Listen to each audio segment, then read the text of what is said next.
നീണ്ട നാളത്തെ നിശബ്ദതയ്ക്ക് ശേഷം കെ മുരളീധരനോടൊപ്പം കോൺഗ്രസിൽ തിരിച്ചെത്തിയവർ കടുത്ത നീക്കത്തിന് ഒരുങ്ങുകയാണ്.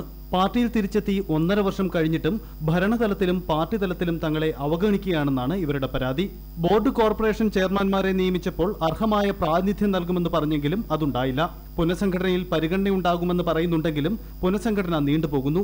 അവഗണന ചൂണ്ടിക്കാട്ടി ഹൈക്കമാൻഡിന് പരാതി നൽകാനാണ് ഇവരുടെ തീരുമാനം. ഇത് നിസ്സാരമായിട്ടുള്ള ചില കാര്യങ്ങളുടെ പേരിൽ ഈ പുനഃസംഘടന നീണ്ടുപോകുന്നതിൻ്റെ ദോഷം എന്ന് പറയുന്നത് നിലവിലുള്ളവർക്ക് ഭയമാണ്.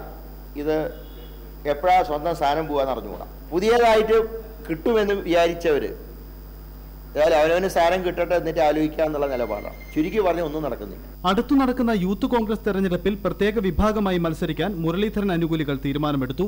സമാന ചിന്താഗതിക്കാരെ ഒപ്പം ചേർത്ത് ഗ്രൂപ്പ് പ്രവർത്തനം ശക്തിപ്പെടുത്തും. പുതിയ നീക്കങ്ങളുടെ ഭാഗമായി കഴിഞ്ഞ ദിവസം മുരളീധരൻ അനുകൂലികൾ കോഴിക്കോട് പ്രത്യേക യോഗം ചേർന്നു. 14 ജില്ലകളിൽ നിന്നുള്ള പ്രതിനിധികൾ പങ്കെടുപ്പിച്ചുകൊണ്ടുള്ള യോഗത്തിൽ KP കുഞ്ഞിക്കണ്ണടക്കമുള്ള മുതിർന്ന നേതാക്കൾ പങ്കെടുത്തു.